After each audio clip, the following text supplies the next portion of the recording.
안개 속에서 주님을 보내 아무도 없을 것 같던 그곳에서 손 내미셔서 나를 붙드네 길 잃고 쓰러져 가던 그곳에서 안개 속에서 주님을 보내 아무도 없을 것 같던 그곳에서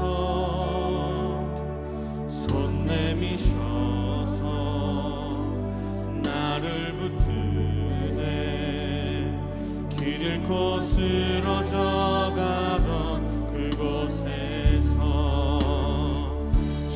말씀하시네 내 손 잡으라고 내가 곧 길이요 진리 생명이니 나 그 길을 보내 주 예비하신 곳 다른 길로 돌아서지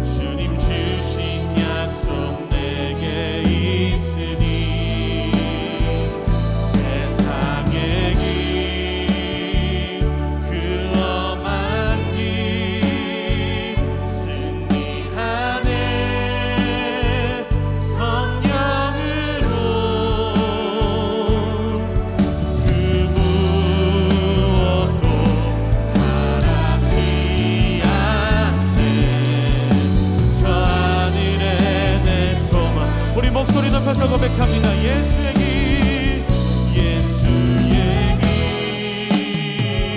그 좁은 길 나는 건네 주 손 잡고 그 무엇도 두렵지 않네 주님 주신 약속 내게 세상의 길 그 험한 길 승리하네 성령으로 그 무엇도 바라지 않네 저 하늘에 내 소망 함께 고백합니다. 나의 삶은 내 주 예수의 것이니 내 생명 다해 예수로 살리 내 모든 것 내 주 예수의 것이니 내 전부 되신 우리 마지막으로 한 번 더 목소리 높여 고백합니다. 나의 삶은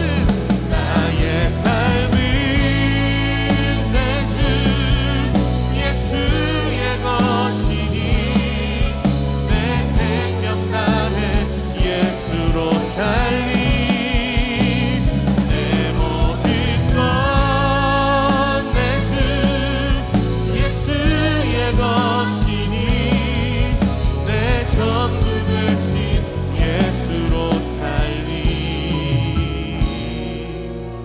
내 전부 되신 예수로 살리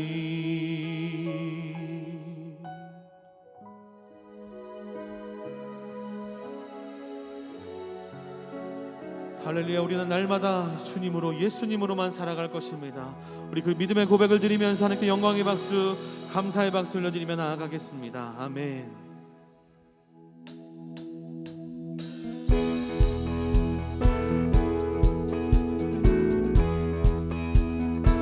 예수 따라가며 예수 따라가며 복음 순종하며 우리 행할 길 환하겠네. 주를 의지하며 순종하는 자를 주가 늘 함께 하시리라.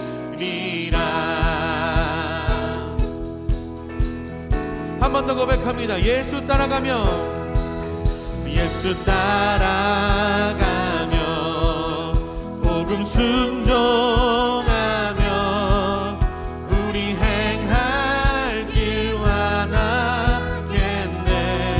주를 의지하며 주를 의지하며 순종하는 자를 주가 늘 함께 하시리라.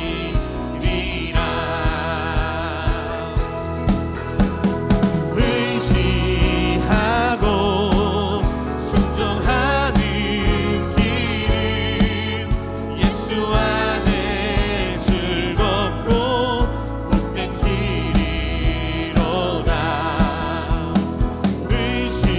의지하고 순종하는 길은 예수 안에 즐겁고 복된 길이로다.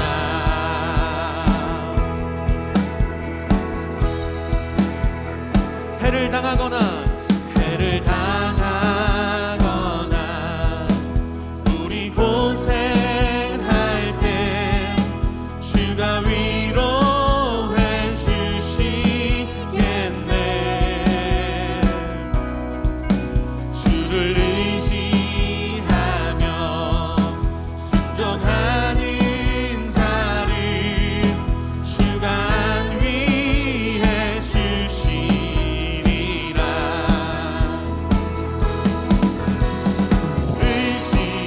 의지하고 순종하는 길은 예수 안에 즐겁고 복된 길이로다. 의지하고 순종하는 길은 예수 안에 즐겁고 복된 길이로다.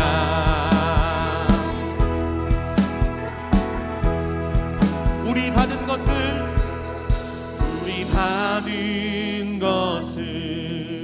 주께 다 드리면 크신 사랑을 깨닫겠네.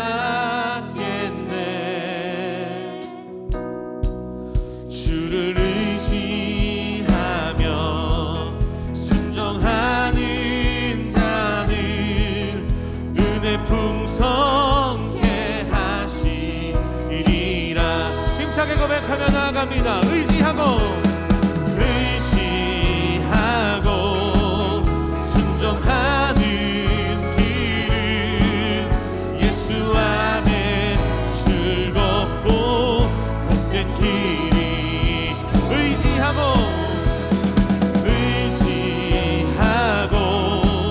순종하는 길은 예수 안에 즐겁고 복된 길.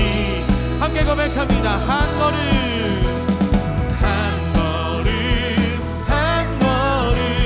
주 예수와 함께 날마다 우리는 것. 한 걸음 주 예수와 함께 날마다 우리는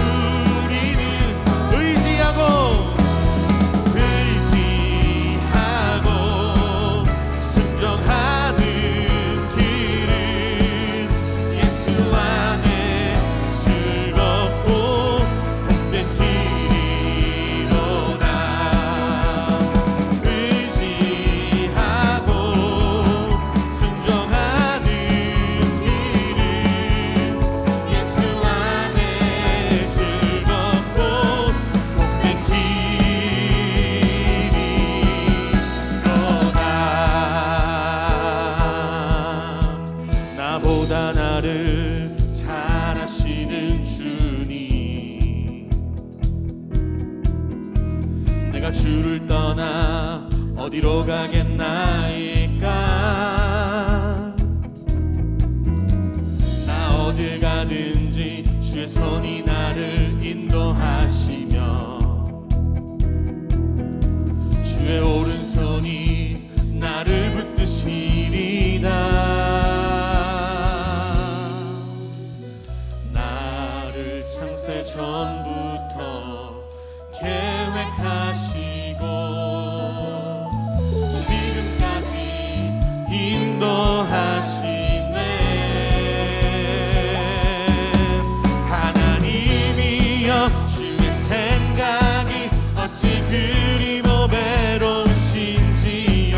나의 생각보다 나의 뜻보다 더 크고 놀라우신 주님. 하나님이여 나를 살피사 나의 마음을 다시오니 나를 영원한 길로 인도하. 하나님이여 주의 생각이 어찌 그리고 배로우신지요. 나의 생각보다 나의 뜻보다 더 크고 놀라우신 주님. 하나님이여 나를 살피사 나의 마음을 다시오니 나를 영원한 길로 인도하. 하나님이여 주의 생각이 어찌 그리고 배로우신지요. 나의 생각보다 나의 뜻보다 더 크고 놀라우신 주님. 하나님이여 나를 살피사 나의 마음을 다시오니 나를 영원한 길로 인도하소서. 할렐루야. 주님 우리를 영원한 길로 인도하여 주시기를 간절히 원합니다. 그렇게 행하실 주님께 놀랍게 일하실 주님께 영광의 박수 감사의 박수 올려드리며 나아갑니다. 아멘.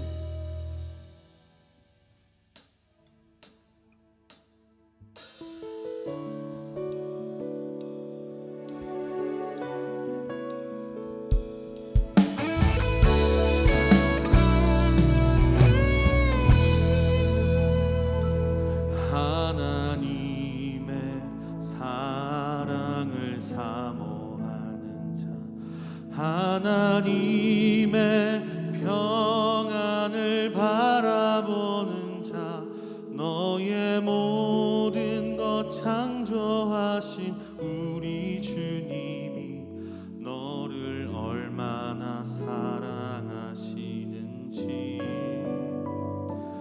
하나님께 찬양과 경배하는 자, 하나님의 선하심을 닮아가는 자, 너의 모든 것 창조하신 우리 주님이 너를 자녀 삼으셨네. 하나님 사랑의 눈으로 너를 어느 때나 바라보시고 하나님 인자한 귀로서 언제나 너에게 기울이시니 어두움에 밝은 빛을 비춰주시고 너의 작은 신음에도 응답하시니 너는 어느 곳에 있든지 주를 향하고 주만 바라보지라.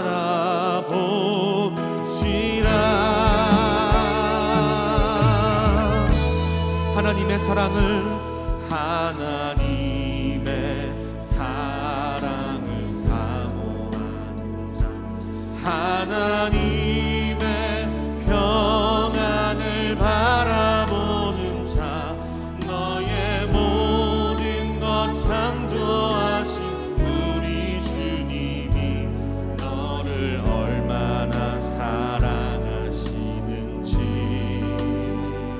'하나님의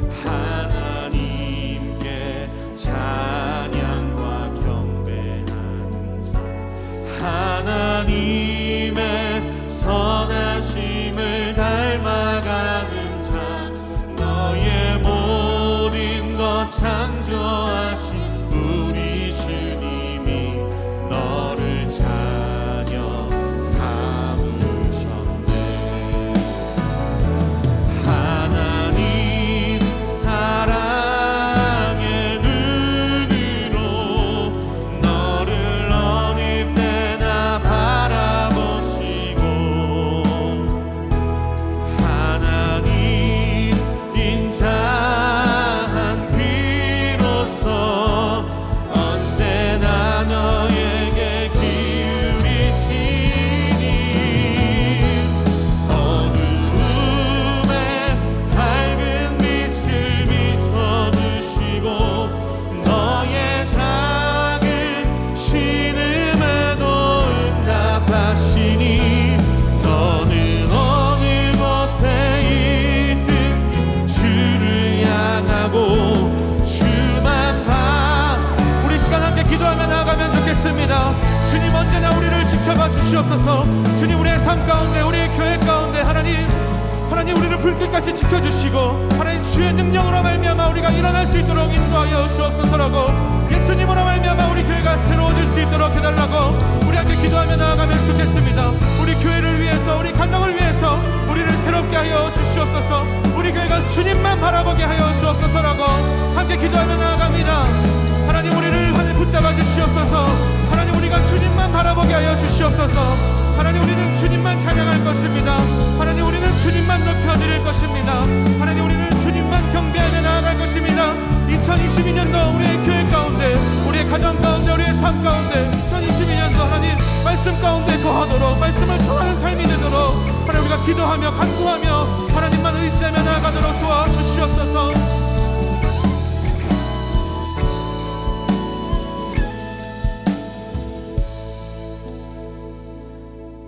하나님 우리 가운데 놀랍게 역사하실 것을 기대합니다. 우리가 주님만 바라보게 하여 주시고 우리가 주님만 높여드릴 수 있도록 인도하여 주시고 우리가 주님만 경배하며 나아갈 수 있도록 인도하여 주옵소서. 2022년도 우리 교회가 주님만 바라보게 하시고 예수님만 따라가며 나보다 나를 더 잘하는 주님을 신뢰하며 의지하며 살아갈 수 있도록 인도하여 주옵소서. 감사드립니다. 예수님의 이름으로 기도드렸습니다. 아멘.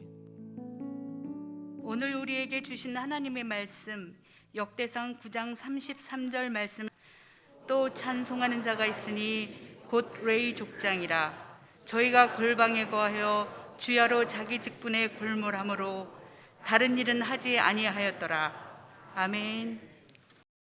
하나님께서는 하나님의 백성들을 택하신 이유 가운데 하나가 나의 찬송을 부르게 하려고 부르셨다. 그렇게 이사야가 이야기합니다. 하나님께서 우리를 부르신 여러 개의 목적이 있어요. 구원시킨 하나님의 자녀 삼으신 그 중에 하나 이유 뭔가 하면 우리로 하여금 하나님을 찬송하도록 성경의 역사를 간단하게 찬송의 역사라고 해도 결코 지나치지 않을 겁니다. 예배 때마다 찬송 없는 예배는 없습니다.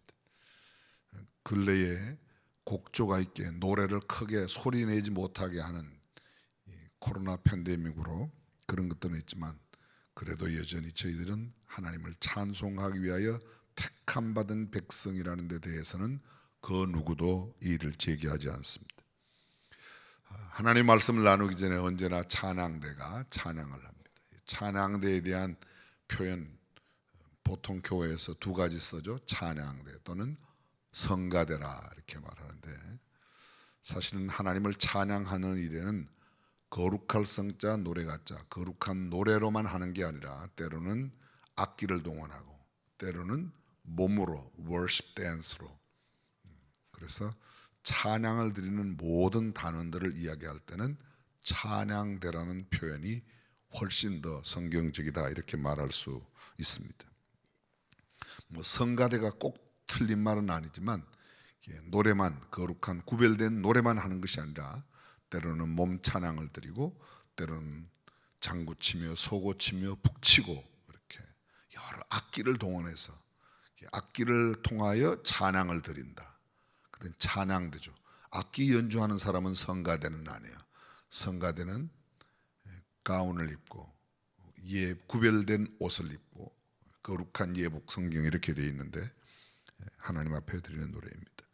원어에 보면 쉬르라고 되어 있습니다. 쉬르, 노래가 원뜻인데 이 노래는 찬송으로 번역되어 있고 또 시편에서는 노래라 이렇게, 여러분들이 아마 잘 아시는 시편 120편부터 134편까지 15개시는 성전에 올라가는 노래 이렇게 되어 있습니다. 노래라는 게 성전에 올라가면서 부르는 찬양, 찬송 이렇게 이해하시면 되겠습니다. 테힐라라는 말도 있습니다. 찬송 이렇게 되어 있는데 이것은 명사 동사로 혼용되어서 쓰여 있습니다.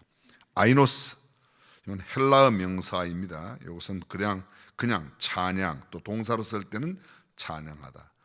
거의 다 찬양, 찬송, 노래. 노래라고 말하면 일반 세상적인 노래도 있겠지만 찬양 그러면 높임의 대상을 두고 그분을 높이고 칭송하는 것입니다. 에파이노스, 이거는 찬미, 찬송 이렇게 번역되어 있습니다. 율리기아, 이거는 축복이라는 말로, 찬양한다는 것 자체가 축복이라는 말로 되어 있습니다.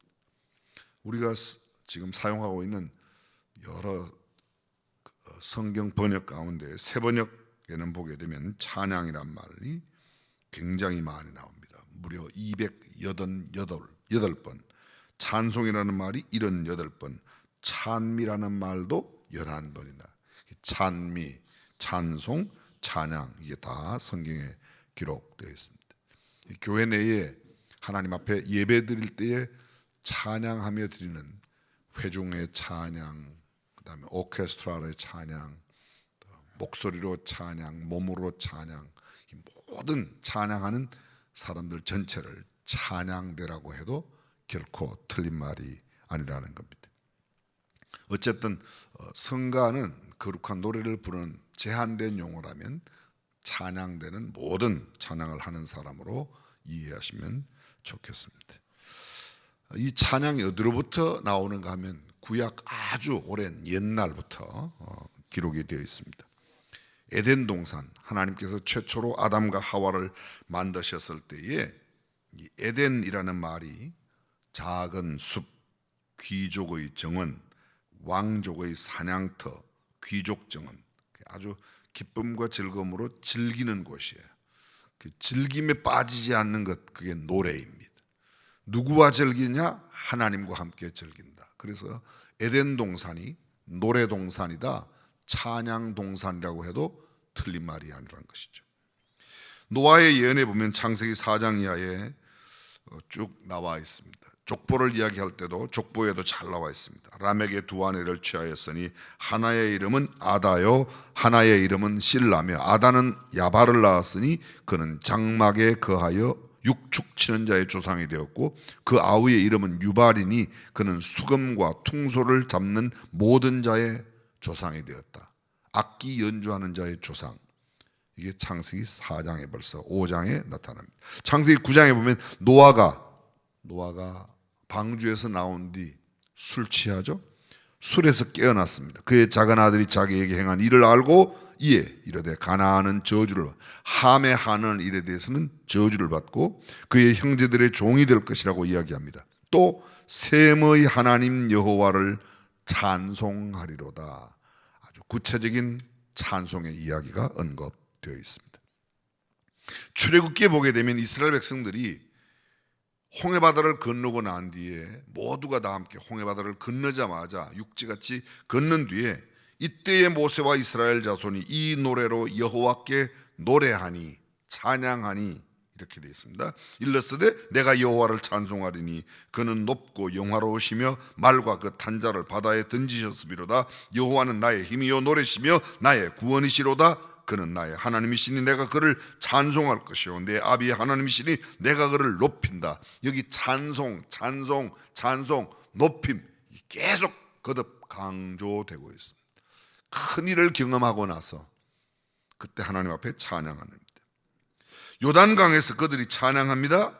요수아 시대 여리고성을 점령할 때 언약궤 앞세가 양강 나팔을 가진 사람들이 나팔을 불고 그들이 진행하고 나팔을 불고 그들이 강을 건너고 그 양강 나팔을 불었다. 하나님을 높이는 찬양이라고 이야기를 하고 있습니다.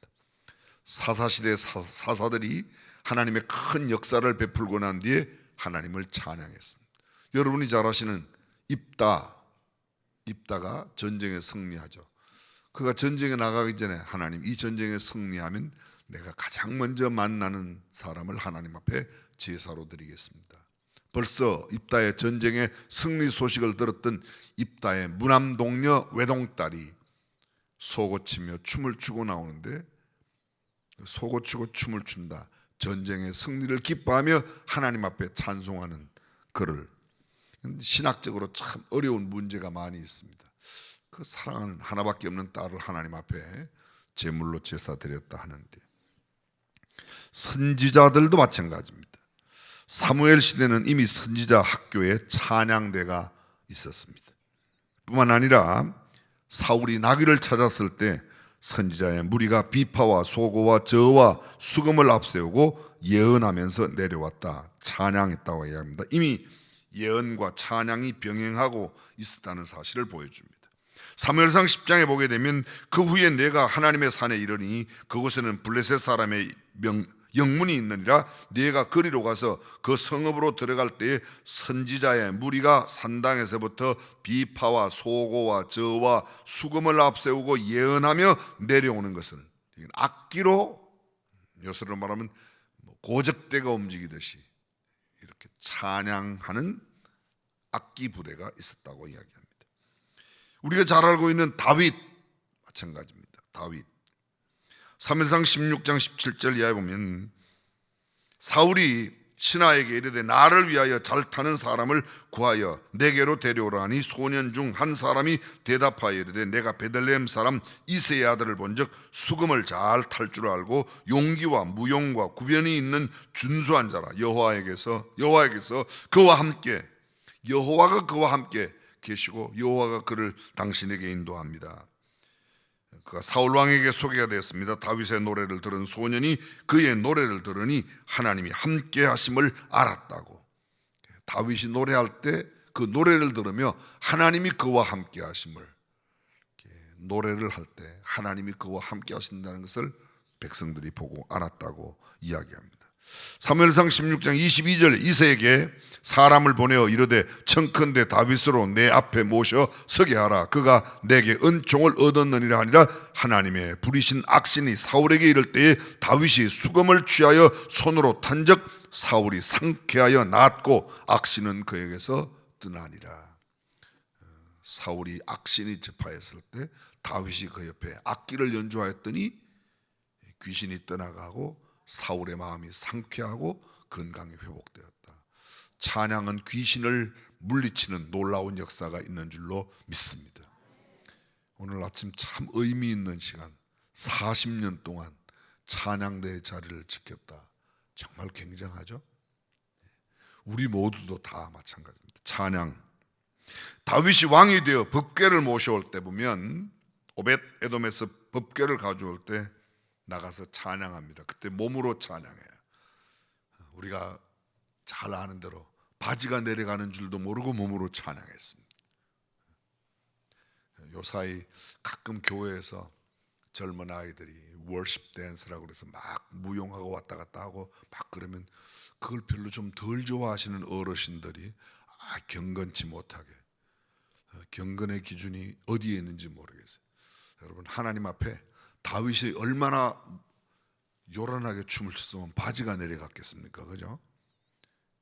여러분도 춤춰서 바지 내려가 본 적 있어요? 그 정도 경험 한번 하는 것도 괜찮다는 생각이 듭니다.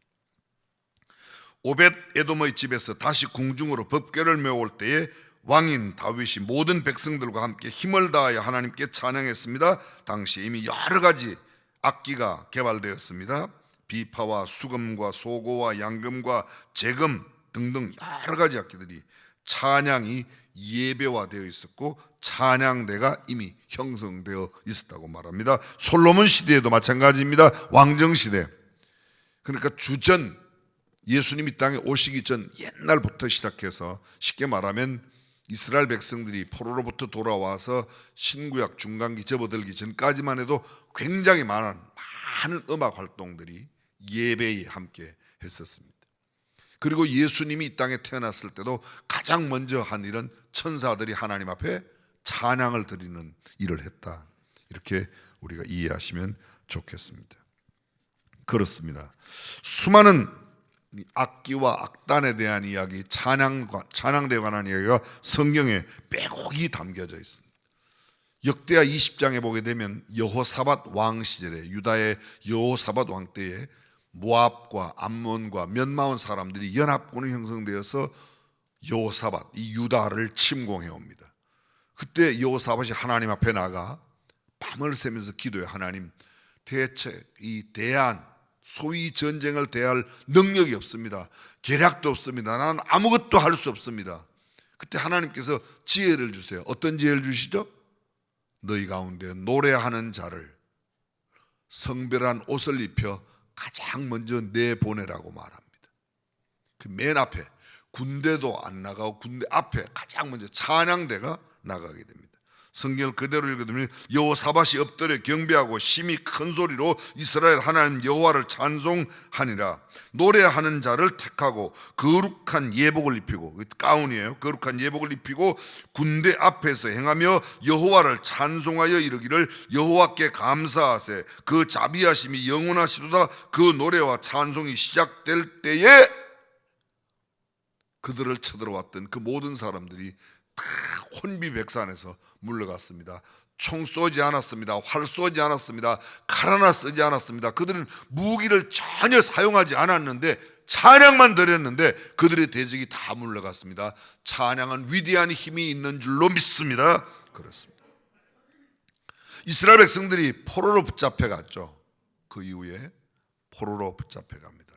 왕정 시대가 거의 마무리되었어요. 통일왕국 지나고 분열왕국 지나고 남방 유다만 남았다가 유다마저 바벨론의 포로가 돼요. 근데 바벨론 강가에서 그들이 한 일이 뭐였습니까? 고된 노역 가운데 바벨론 강가에서 노래했습니다. 그들이 노래했던 노래를 보니엠이라고, 유럽의 음악단이 보니엠, 원래는 보니엠이라는 그 노래단은 없었어요. 어떤 사람이 곡을 써서, 여러분도 아마 들어보셨을 거예요. 제가 지난번에 한번 시도했는데 잘 못했어요. 오늘은 한번 해보려고 그래요. Riverside of Babylon 따라란 딴딴 따라. 들어오셨죠? 연세가 웬만큼 애들은 잘 못 들어도 다. 이게 보니엠의 노래인데, 보니엠이라는 이름으로 내보냈는데 너무 인기 좋아갖고 사람들이 도대체 보니엠이 누구냐? 보니엠이 없어요. 없는데 가상 이름으로 내보내는데 그들을 찾는 사람들이 너무 많으니까 갑자기 그 곡을 지었던 사람이 보니엠이라는 단체를, 세 사람을 불러서, 흑인 세 사람을 만들어서 보니엠이라고, 당신 보니엠이라, 당신이 보니엠이라 그래서 세 사람을 내보냈습니다. 그들이 불렀던 노래, 그 참 세계적으로 히트를 친 노래가 바벨론 강가에서 유태인들이 불렀던 그 노래를 그대로 옮겼습니다. 근데 그들이 노래 계속했죠? 아니에요. 이미 여러분들이 들으신 대로 노래를 하는 소리를 듣고 그 고된 바벨론의 노력에서 힘든 노동 가운데 그들이 흥얼거리는 소리를 듣고 바벨론 사람들이, 야, 너네 그 하나님 찬양하는 노래 불러라. 우리는 그 노래 듣고 즐기겠다. 그랬더니 그들이 수금을 어디에 걸고? 휘발성이 정말 강하세요. 버드나무에다가 그들의 수금을 다 걸고, 우리가 하나님 앞에 드리는 노래를 너희가 그 노래 때문에 듣고 노는 데는 우리가 안 부르겠다. 그들이 안 부르죠. 그리고 그 포로 생활이 끝난 뒤에 그들 모두가 돌아옵니다. 어디로? 옛 유다 땅으로 돌아옵니다. 이 바벨론이 멸망되어 바사에 의해서 멸망되고, 바사의 첫 번째 왕 고레스 원년에 그들이 바벨론 시대에 붙잡아온 사람들을 너네들 원하면 너네들 나라로 가라. 그래서 유다 백성들이 스룹바벨의 인도하에 다시 유다 땅으로 귀환합니다. 가장 먼저 와서 하는 일이 바로 역대상 9장, 오늘 본문이 담겨져 있는 부분에 그들이 나타나 있습니다. 그들이 와서 뭘 하는가 하면 레위 지파 사람들로 하여금, 아니 각 여러 지파 사람들이 다 땅을 분배해서 나누기, 땅의 그 지리적으로 이렇게 구별을 지어서 다 살게 하고, 특별히 레위 사람들을 택해서 당신네들은 제사장을 맡으시오, 당신네들은 레위 사람 중에서 요쪽이요, 당신네들은 문을 잘 지켜야 되니까 문지기는 여기에 사세요. 그 이름과 함께 역대상 9장 집에 가서 읽어보시면 다 그렇게 기록되어 있습니다. 17절에는 문지기들이, 28절에는 성전에서 예배할 때, 제사장들이 예배할 때 쓰는 그릇과 제기, 제주, 여러 가지 가루, 포도주, 기름, 향품, 향기름, 그 다음에 그들이 아마 제물로 드리는 것 가운데 요새로 우리나라로 말하면 부침개, 성경에는 지지는 것을 담당하는 사람이 있다고 그랬어요. 프라이팬에 무슨 지지는 이런 것들 드리는 것, 그것도 하고, 그리고 떡상을 준비하는 사람, 쉽게 말하면 아주 크게 나누면 향을 올리는 사람, 떡을 준비하는 사람, 기름을 준비하는 사람, 여러 사람들이 탁 나눕니다. 그리고 마지막에 33절, 오늘 본문입니다. 자, 다시 한번 보겠습니다. 33절, 또 찬송하는 자가 있으니 곧 레위 족장이라. 레위 지파 가운데서 족장들이 남아 있었습니다. 그들은 뭐 하기 위해서? 찬양대원 하기 위해서. 찬양대. 그들의 특징이 있습니다. 족장이라 저희가 골방에 거하여, 어디에 거하여? 골방에 거하여 주야로 자기 직분에 뭐해요? 골몰함으로. 이 골몰함으로 다른 일은 하지 아니하였더라. 이 찬양대가 찬양에만 전념했습니다. 근데 그 찬양대가 찬양을 부르는 게 골방에서 부르지는 않았을 거 아니에요, 그죠? 찬양대는 하나님의 큰 일을 행할 때, 백성들 앞에, 하나님 앞에 제사할 때, 그때 찬양을 하는데, 그들이 평소에 어디에 있었는가 하면 골방에 거하는 시간이 많았다는 겁니다. 자, 저를 잠깐 주목해 주십시오. 골방, 그러면 가장 연상되는 게 뭐예요? 기도예요. 골방은. 찬양과 골방은 어울리지 않습니다. 근데 그들은 찬양대를 하기 위하여 골방에서 보내는 시간이 많았다는 거예요. 하나님과의 관계, 기도에 열심을 내고, 그리고 찬양을 했다는 겁니다. 뭘 했는가 하면 골몰했다. 골몰. 이 골몰, 순수한 한자어예요, 이게요. 우리말로는 그게 푹 빠지다 뭐 이렇게 돼 있는데, 골몰할 골자에다가, 골몰이란 말이 순수한 우리말도 있고 한자어도, 몰자는 빠질 몰자입니다. 제가 찾아보았더니 정신을 다 기울여 다른 생각을 하지 않는 모습이 골몰이랍니다. 다른 생각을 하지 않고 한 가지 일에만 정신을 기울여 집중하는 것, 열중하는 것, 몰입하는 것, 몰두하는 것, 한 가지 일에 정신을 완전히 다 쏟는 겁니다. 깊이 파고들거나 빠짐, 어떤 일에 온 정신이나 관심을 기울여 열중함. 제가 예를 들어 볼게요. 요즘 아이들 컴퓨터 게임에 골몰하는 게 참 염려간다. 게임에 골몰한다. 에피쿠로스 학파의 만류에 이르러서는 인생의 감각적, 육체적 쾌락의 추구에 골몰했다. 에피쿠로스, 쾌락주의를 추구하는 사람들은 너무 육체적인 감성에만, 노는 것에만 너무 빠졌다는 이야기입니다. 반도체 수급 문제가 시급해서 작년 12월 28일 대통령과 함께 우리나라 대기업의 오너들이 함께 모여서 회의를 했어요. 근데 2022년도에 필요한 반도체양, 특별히 자동차 반도체 전체 100%면 확보되어 있는 건 30%밖에 안 되는 겁니다. 그리고 다음 받을 것이 적어도 10개월, 11개월 뒤에 받아야 될 게 지금 오다가 들어가니 자동차 산업에 굉장히 문제가 생긴다. 그래서 반도체 산업에 있는 사람들이 어떻게 하면 반도체 수급을 할까에 골몰하고 있다. 그게 폭 빠져 있다. 이런 이야기가 나와 있습니다. 교회 내에서 쓰는 용어로 그 사람은 기도에 골몰하고 있다. 찬양에 골몰한다. 그 사람 그림 그리기에 너무 골몰해서 사람들이 들어가고 나가는 것도 몰랐다. 어디에 빠진 상태입니다. 섬기며 사랑하는 일에 골몰한 사람, 영혼 구원에 골몰한 사람, 골프에 골몰한 사람, 화투에 골몰하는 사람, 세상에 어딘가는, 좀 쉬운 말로 말씀드리겠습니다, 뭔가 미쳐 살아가는 상태.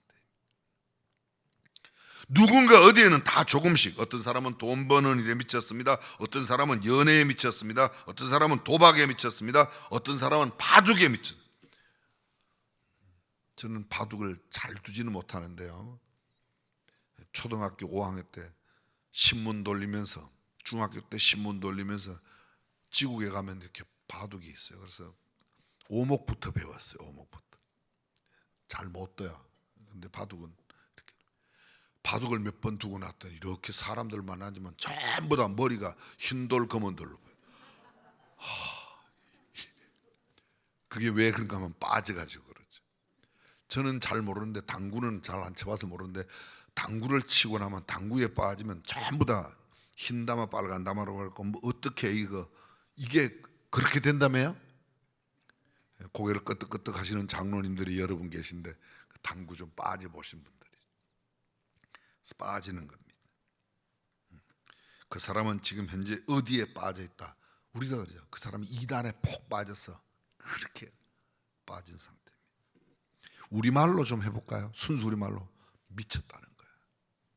미쳤어. 자, 도전합니다. 여러분은 지금 어디에 빠져 계십니까? 나는 정신이 온전해서 빠진 데가 아니에요. 무언가는 사람은 조금씩은 다 빠져 사는 거예요. 어디에 빠지냐?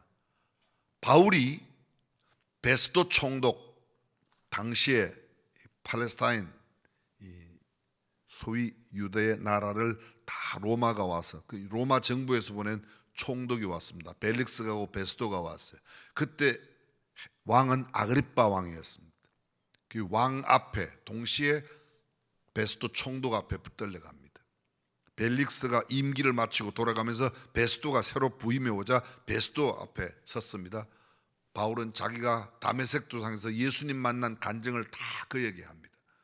그랬더니 베스도가 끝에 하는 말이 이렇게 이야기하고 있습니다. 뭐라고 이야기하는가 하면,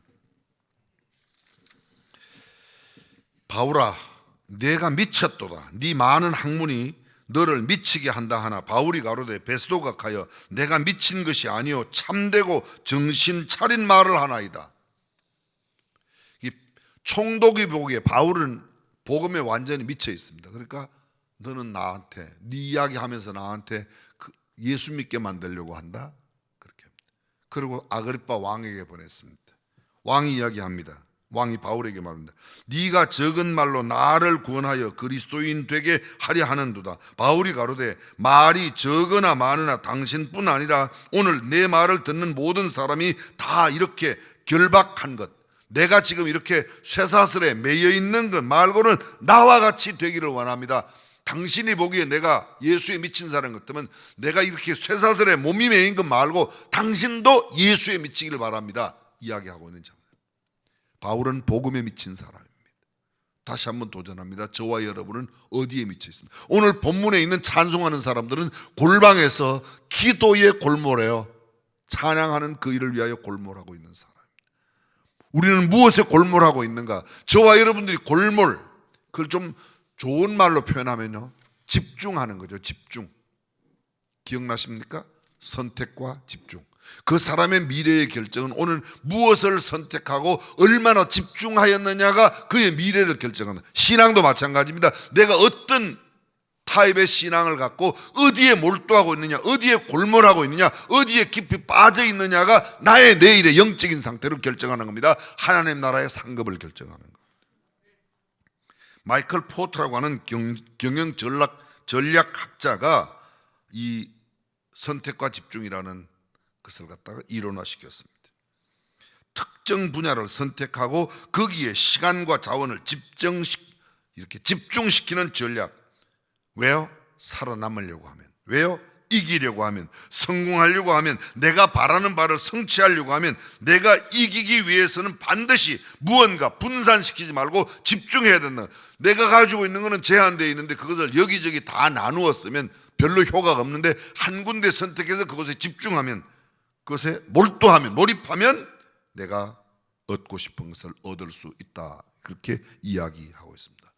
사랑하는 성도 여러분, 우리에게는 주어진 시간, 하루에 24시간 모두 똑같이 주어짐을 하나님께로부터 받았습니다. 근데 그 시간 가운데 무엇에 얼마나 내 시간을 보내는가 하는 것이죠. 1만 시간의 법칙이라고 들어보셨나요? 하버드 대학교 교수였던 교수인 멜콤 글래드웰이 한 이야기입니다. 1만 시간의 법칙. 한 분야의 1만 시간을. 근데 1만 시간이라는 게 얼마인가 하면 하루에 10시간씩 3년 하면 돼요. 하루에 10시간씩 3년. 하루에 10시간을 1000번 하면 10,000시간 되지 않습니까? 근데 10시간씩은 집중할 수가 없다는 겁니다. 그래서 하루에 2-3시간 집중할 수 있다고 그래요. 제가 근래에 늘 경험하는 이야기를 하나 하겠습니다. 저희 숙소가 제가 지난번에 한번 그 교회에서 어려움 당하고 난 뒤에 저기 기흥에 숙소를 만들고 주일날 밤 늦게 여기서 한 11시 반, 12시 이렇게 때로는 12시 넘어서 가기도 합니다. 근데 가다 보면 삼성 연구단지를 지나가요. 그 빌딩, 검은 빌딩 3개가 있습니다. 근데 그 밤 12시 반이면 거기 다 불이 다 꺼져야 되는데 그 빌딩은 24시간 불이 거의 켜져 있어요. 12월 24일 성탄 전야 그 빌딩 3분의 2가 불이 켜져 있습니다. 12월 31일 내일은 1월 1일입니다. 그러면 그날 다 마감하고 끝났을 때 그날 밤에도 여전히 불 켜고 있습니다. 제가 제 아내와 갈 때 제 아내 보고 사진 좀 찍으라고. 저도 몇 개 사진 찍어요.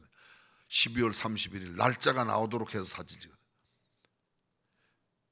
제가 무슨 이야기를 드리냐, 저는 뭐 삼성에 먹은 거 없습니다. 그런데 삼성이 만들어내는 제품이 그냥 나오는 게 아니라는 겁니다. 거기에 12월 31일, 12월 24일도 없이 그냥 주일날 거기에 몰입해 있는 사람들, 그 사람들이 만들어낸 게 스마트폰도 만들어내고 지금 좋은 여러 가지 기구들을 만들어내는 겁니다. 저는 저와 여러분들의 신앙생활에도 마찬가지야. 그냥 대충 주일날 예배당에 한번 왔다 가는, 또 바쁜 일 있으면 드문드문 빠지는 그런 신앙 갖고 온전한 하나님 앞에 인정받을 수 있는 신앙생활을 할 수 있을까? 저는 불가능하다고 생각해요. 정말 하나님이 기뻐하실 만큼 그것에 집중하고 몰입할 때 그 일이 가능하다고 이야기하고, 오늘 성경 본문에 나오는 이 레위 지파 가운데서 두령된 그 찬양대원들은 그 일에 골몰하고 있습니다. 완전히 몰입하고 있습니다. 대한민국의 양궁이 전 세계 1위를 계속 지키죠. 양궁, 활 쏘는 양궁이 올림픽 종목으로 채택되고 난 뒤에 지금까지 1등 자리를 한 번도 안 내줬어요. 어떤 부분은 8번 했나요? 양궁이 올림픽에 8번 내리 금메달을 우리가 다 가져왔어요. 그게 그렇게 기분 나쁘세요? 어떻게 해요? 우린 양궁에 집중하거든요. 태권도, 근데 요새 조금 휘청해요. 그나마 유도의 종주국은 일본인데 그래도 우리가 집중합니다. 몇몇 과목에는 우리가 집중해요. 겨울 스포츠 가운데 스케이팅 하는 쇼트트랙, 그것도 대한민국 강대, 그게 집중하는 겁니다. 근래에 몇 년 동안 펜싱에 집중했어요. 그래서 펜싱에 거의 유럽 사람들은 펜싱이 자기네들의 종주이기 때문에 금 쓸어가는 겁니다. 그런데도 우리가 집중하니까 그것을 펜싱에서 금을 따오기 시작하는 거죠. 대한민국 사람들이 발이 빠르대요. 발이. 그 사람들, 유럽 사람들이 한국 사람들보다 팔이 10cm 더 길대요. 10cm. 그래서 웬만큼 이기 어려운데 너무 빨라서 때려 얼른 치고 나오니까 저도 될 것 같아요? 집중입니다. 집중. 사랑하는 성도 여러분, 저와 여러분들이 하나님 앞에 영적으로 무엇에 집중해야 하는가, 그 집중하면 하나님께서 아름다운 열매를 주실 줄로 믿습니다. 닥치는 대로 열심히 하는 그 일로는 성공하지 못합니다. 집중해야 된다는 것입니다. 금년 한 해 내가 어떤 분야에, 우리는 집중할 게 몇 개 있어요. 제가 시간 관계상 다 설명드리면, 일단 예배 드리는 일만큼은 집중하자. 올해 기도하는 일만큼은 집중하자. 말씀 읽는 것만큼은 집중하자. 만나는 사람 복음 전하는 거에 우리가 몰입하자. 그리고 늘 감사하는 일에 내 마음과 뜻을 집중했으면 좋겠어요. 기회가 되면 나누고 섬기는 일에 집중하여 올 한 해가 지나고 한 3년 지나서 정말 우리의 성숙한 모습이 하나님 앞에 아름답게 나타나고 사람들에게도 산 위의 동네처럼 나타날 수 있기를 주님의 이름으로 축원합니다. 기도하겠습니다.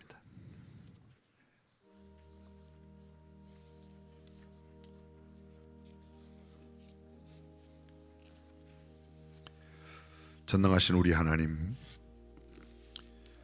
사람이 무엇인가 조금씩은 다 빠져 살고 미쳐 살아가고 있는데 우리는 성경적 가치에, 성경적인 삶에, 그리고 하나님께서 우리에게 기대하시는 그 일에 몰입할 수 있도록, 골몰할 수 있도록 역사하여 주옵소서. 골몰해서는 아니 될 것에 우리의 시간과 마음을 빼앗기지 않도록 주의 성령께서 우리를 지켜 주옵소서. 우리 주님 예수님의 이름으로 기도합니다.